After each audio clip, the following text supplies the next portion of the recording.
दी गई पेशें हुए हैं सच साबित। एस्टैब्लिशमेंट भी जो है वो इलेक्शन के मैदान में पेश पेश टिकटों के बाद अब मार्केट में आ चुकी है जन्नत की बिशारत।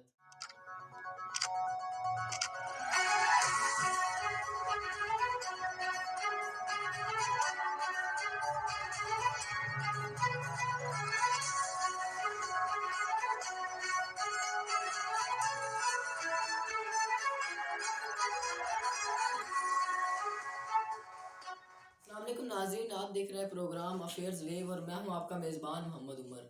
नाज़रीन, आज मौसम तो बहुत सर्द है लेकिन खबरें बहुत बहुत गर्म गर्म हमारे पास आई हुई हैं, इसलिए अब मैंने सोचा हम आपसे ये तमाम खबरें जो शेयर कर दें। नाज़रीन, पहली खबर जो हमारे पास आ रही है जी कि वो है जी माजी में कुछ पेशें गोइयाँ दी गई थी बहुत मुख्तलिफ रहनुमाओं की तरफ से, वो सच साबित हो चुकी हैं।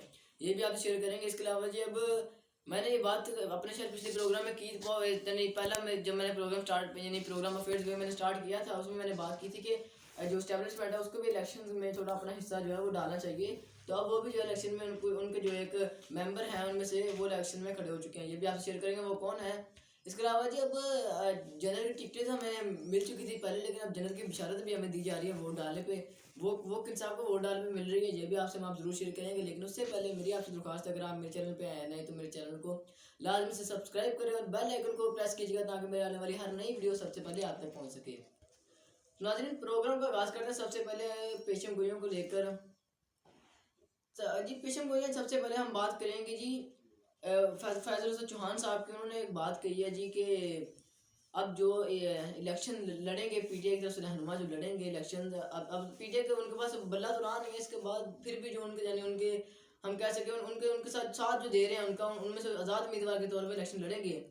वो इलेक्शन जीत तो जाएंगे लेकिन उसके बाद वो अलग हो जाएंगे, उस पार्टी से लेफ्ट राइट हो जाएंगे और जो कुछ जो रहनुमा होंगे वो इस्तेकाम पार्टी में चले जाएंगे और कुछ जो होंगे तो जितने भी इलेक्शन में उनको इलेक्शन जीतेंगे रहनुमा वो या तो पीपल पार्टी में चले जाएंगे या इस्तेकाम पार्टी में वो चले जाएंगे। वो सिर्फ इस वक्त जो है पीटीआई का जो हम नाम इस्तेमाल कर रहे हैं उनके उनका जो नाम इस्तेमाल कर रहे हैं इलेक्शन जीतने के बाद वो अलग हो जाएंगे। तो कुछ में से जो या बंदे हैं उन पे इस वक्त केसेस चल रहे हैं। ये फैजल हसन चौहान साहब ने वसीम बदामी के शो में कहा है कि आप मेरी बात लिख लें कि मैं ये बयान जो दे रहा हूँ ऐसा होगा, क्योंकि इससे पहले भी हमने देखा कि बहुत जो फैसल वाडा साहब ने और राजा राज साहब ने जो पेशेम गोई की थी वो सच साबित हुई थी।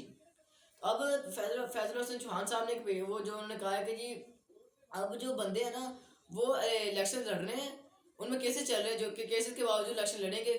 यहाँ तो वो इलेक्शन से पहले नाहल हो रहे हैं या इलेक्शन होने के बाद अगर कोई उनके रहनुमा कुछ थोड़े बहुत बचते हैं तो वो नाहल हो जाएंगे। तो उन्होंने ये भी बताया है कि उनको इतनी उनको मेरे ख्याल से उनको खबर पक्की कहीं से उनको पहुँच गई है 15-20 जो है वो कौमी असम्बली से अलग हो जाएंगे और फिर जो है वो मुख्तलिफ पार्टी में चले जाएंगे।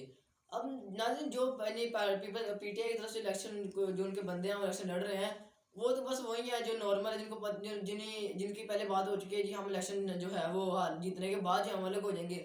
तो जो जिनकी अभी तक बात नहीं हुई, जो जो अभी जिन पे 9 मई के केसेस चल रहे हैं या मुख्तलिफ केसेस के अंदर वो जो है वो जेल के अंदर है, तो उनको अभी तक इसलिए बारे में ख्याल से नहीं आने दिया जा रहा क्योंकि उनको पता है कि अगर एक इलेक्शन जीत गए तो इन्होंने एलपीटी से अलग नहीं होना।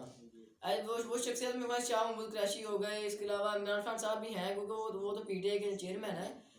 चेयरमैन अभी है तो नहीं, अभी तो मिस्टर गौर है, लेकिन बात ये कि चेयरमैन तो हैं, ठीक है, अब मानते लोग उनको ही हैं, ठीक है जी। अब अगली हम बात करते हैं जी फैसल वाटा साहब को लेकर। फैसल वाटा साहब ने जी उन्होंने भी पेशेम गोई की थी, इस्लाम मलिक राजा रियाज साहब ने भी पेशेम गोई की थी कि पीटीआई के पास इलेक्शन में बल्ला नहीं रहेगा। उन्होंने राजा राज साहब को तो अगस्त में ही पता चल चुका था कि पीटीआई के पास अब बल्ला नहीं रहेगा। तो इसके बाद वाकई ऐसा ही हुआ, जो फैसल वाटा साहब की मैंने उन्होंने यही कहा था कि पीटीआई के पास बल्ला नहीं रहेगा। तो अब हमें अब तो पीटीआई के पास बल्ला नहीं रहा क्योंकि केस इलेक्शन कमीशन ने जो उनका जो इंटर पार्टी इलेक्शन उसको कलअदम करार दिया। इसके बाद दोबारा उन्होंने उनको कहा कि आप दोबारा इलेक्शन करवाएं, उसको भी उन्होंने कलअदम करार दे दिया। सुप्रीम कोर्ट ने बल्ले को यानी उनसे बल्ला उनका छीन लिया इलेक्शन कमीशन की दरख्वास्त पर। तो अगर हम इस तमाम बातों पे गौर करें तो उनको ये अंदर की खबरें कौन दे रहा है ये बहुत बड़ा सवाल रहता है, क्योंकि वो जो पेशेंगोई करते हैं वो सच साबित होती है, क्योंकि उनका इतना कोई भी अभी बाकी फैसल वाटर साहब तो सियासत में रह चुके हैं। इसके अलावा नहीं, बहुत बड़ा सवाल है कि उनको अंदर की खबरें कौन दे रहा है। ये बात आप मुझे कमेंट्स में जरूर बताइएगा कि अगर आपको पता है, क्योंकि मुझे अभी तक इतनी खबर नहीं पहुंची है, मेरी अभी इतनी जल्दी तेज़ नहीं है कि मैं बता सकूँ कि उनको अभी अंदर की खबरें कौन दे रहा है। नाज़रीन, अगर हम अपनी अगली अगली खबर की तरफ चलते हैं तो वो है जी, और एक खबर हमारे पास अभी थोड़ी देर पहले भी आई थी कि मोहसिन नकवी साहब को जो है वो चेयरमैन पीसी बना दिया गया है। ये काफ़ी कहते हैं एक कॉमेडी बात भी है और काफ़ी एक बिल्कुल समझ से बाहर बात है कि वैसे मेरे ख्याल से वो मोहसिन नकवी साहब की इस वक्त मौजी हो गई हैं वज़ीर आला के बाद, अब उनको चेयरमैन पीसी भी बना दिया गया है। जिस उनको चलिए हम मानते हैं वो क्रिकेट के बारे में हो सकता है उनको पता भी हो, लेकिन जिस तरह वो हमने देखा था कि चार फतेह अली खान साहब कहते हैं मैं आकिब जावेद साहब के साथ खेला हूँ, उन तक खेला हूँ, शायद वो भी किसी ना किसी दौर में खेले हों, जिस बिना पर उनको उस कैटेगरी में उनको चेयरमैन पीसी भी बना दिया गया। तो ठीक है जी, आप देखते हैं वो क्या करते हैं। पाकिस्तान क्रिकेट के वैसे बहुत बुरे हालात चल रहे हैं, तो देखते हैं उनको क्या होता है। जैसे जी नेक्स्ट हमारे पास बहुत बहुत मजे की खबर आ रही है, वो है जी जन्नत की बिशारत को लेकर। वो जन्नत की बिशारत किसने दी है, मैं आपके सामने अभी मैं आपको क्लिप चलाऊंगा। इससे पहले मैं आपको बता दूं कि अब ये खबर जो है मैंने सोशल मीडिया पे देखी थी, तो वो नहीं काफी एक महफिल हो रही थी, उसमें उन्होंने बयान दिया। ये खबर क्या है पहले आप ये देख लें, फिर हम इस पे बात करते हैं। कहते हैं बाज लोग जन्नत की टिकटें बांट रहे हैं, तुम्हें क्या मालूम मौलाना फजल रहमान क्या है। रब्बे काबा की कसम खाकर कहता हूं मौलाना फजल रहमान को। ये एक उलमा है जो एक महफिल में खड़े होकर ये बयान दे रहे हैं कि मौलाना फजल रहमान साहब को वोट डालना जन्नत की बिशारत है। उन्होंने काफी उन्होंने कसम भी उठा ली कि उनको वोट डालना जन्नत की बिशारत है। तो मेरे ख्याल में वो किस बना पे ये वो बात कर रहे हैं ये तो मुझे समझ नहीं आया, लेकिन अगर ऐसा है तो मेरे ख्याल से वो उन उलमा कराम के पास हम लोगों को जाना चाहिए, उनसे वो जो है साइन अंगूठे करवाएं, उनका बयान लें, उनको मीडिया पे लेकर आए और उनसे कि आपने ये बात तो कर दी है। तो अब इस पे हमें हमें वो जो है ना वो कागजात लिख के दे दें ताकि हम क़यामत वाले दिन ये दिखा सके जी। और हम वोट आज 2024 में इलेक्शन में मौलाना फजलुर रहमान साहब को वोट डालते हैं और क़यामत वाले दिन हम फरिश्तों को दिखा देंगे जी हमारे पास ये है वो पर्चा है जिसमें उलमा कराम जिसने इन्होंने बिशारत दी जन्नत की, ये अगर आप इनको वोट डालते हैं ना मौलाना फजलुर रहमान साहब को तो आपको जन्नत मिलेगी।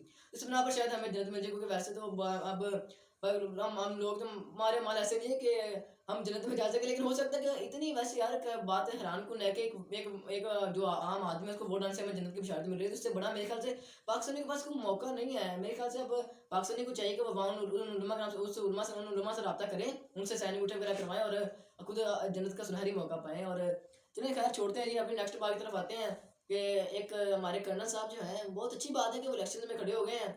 मेरा दिली ख्वाहिश थी कि हमारी को आर्मी का बंदा एस्टेब्लिशमेंट का बंदा इलेक्शन में है, क्योंकि देखें वो पीछे से अगर अपने खुद माइंड को अंडर प्रेशर करना कि जी ये बंदा सही काम सही नहीं कर रहा, इसको ये कर दो वो कर दो, ये मैंने खुद सामने आना चाहिए उनको।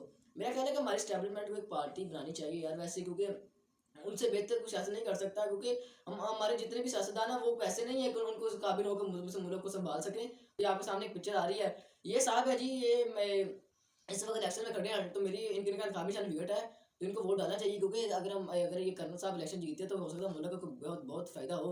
मैं इस तरह तो इस्लामाबाद में भी कुछ नुमाइंदों को मेरे ख्याल से खड़ा होना चाहिए और मुल्क भर में ये ऐसा बात नहीं कि अगर वो आर्मी के बंदे तो इलेक्शन नहीं लड़ सकते, इलेक्शन लड़ना चाहिए, हर एक का हक है, आना चाहिए उनको आगे। हो सकता है वो कोई हमारे मुल्क के लिए बेहतर सोच सकते हैं, बेहतर ही कर सके, क्योंकि इस वक्त तो हमें अपने मुल्क के हालात जो है वो बेहतर नज़र नहीं आ रहे हैं। कोई हमारा आगे कुछ फ्यूचर इस वक्त हो सकता है कि अगर इलेक्शन 50% या विश्वास होते हैं ना, तो फिर भी मैं नहीं समझता कि इस वक्त पाकिस्तान पहली बात तो पाकिस्तान में इलेक्शन शफाफ होने नहीं है, अगर हो भी गए तो वे ये बात करना मैं मान फिसल जाती, मैं कहता हूँ इलेक्शन हो भी गए तो होना नहीं है। अच्छा दिन एक और बात भी, अगर पाकिस्तान में शफाफ इलेक्शन होते हैं, पीटीआई तो 50 इलेक्शन में अगर शफाफ हो गए तो पीटीआई अगर इक़्तिदार में आ गई है, उनको खैबर पख्तूनख्वा की हुकूमत मिल जाती है और इसके बाद जो है मेरा ख्याल है पीटीआई को जो है पंजाब की सबसे बड़ी अगर ऑपोजिशन की पार्टी बन सकती है, तो मेरा ख्याल है कि जी पीटीआई जो ऑपोजिशन पार्टी पंजाब की सबसे बड़ी अगर बनी तो फिर ये बहुत मज़ेदार होगा कि अब अभी जो हुकूमत होगी वो क्या क्या क्या किन इत्तेहाद को मिलकर बनेगी।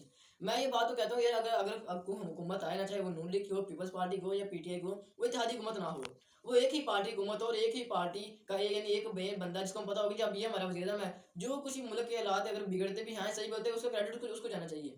जिस तरह हमने देखा पहले भी इत्तेहादी हुकूमतें बनती रही हैं, वो जो इत्तेहाद बनता था, हुकूमत बनती थी, इसके बाद अगर मुल्क में कोई भी ऐसा वैसे मामला होते थे तो एक दूसरे पे मलबड़ना शुरू कर देते थे, कोई अपने ऊपर ब्लेम नहीं लेता था। तो मेरा ख्याल है कि अगर इलेक्शन होते हैं तो शफाफ तरीके से हों, चाहे जैसे मर्जी हो, लेकिन हुकूमत एक पार्टी की बने। तो अल्लाह ताला से दुआ है कि जब अब 8 फरवरी को जो होने जा रहा है वो अल्लाह खैर ही करे। बस इस बात का मैं यहाँ पे ऐड करूँगा कि मोहसिन नकवी साहब ने बच्चों को कुछ किया और बच्चों की दुआएं मोहसिन नकवी साहब को पीसीबी का चेयरमैन तक ले गई हैं। अब आगे देखते हैं जो वो क्या करते हैं। चलें छोड़े, प्रोग्राम काफ़ी तवील हो चुका है, मैं अपने प्रोग्राम को इसी जगह पे इख्तिताम करता हूँ। अगर आपको मेरा ये प्रोग्राम पसंद आया तो मेरे चैनल को लाजमी सब्सक्राइब करें, वीडियो को लाइक करें और अपने मैं टिकटॉक अकाउंट में यूट्यूब का लिंक और यूट्यूब में टिकटॉक अकाउंट का लिंक डाल दूँगा, आप उसको भी ओपन करें और टिकटॉक को फॉलो करें, चैनल को सब्सक्राइब करें। आपसे मुलाकात होगी इंशाल्लाह अगले प्रोग्राम में अगले नए टॉपिक में। तब तक इजाज़त दीजिए, अल्लाह हाफिज़।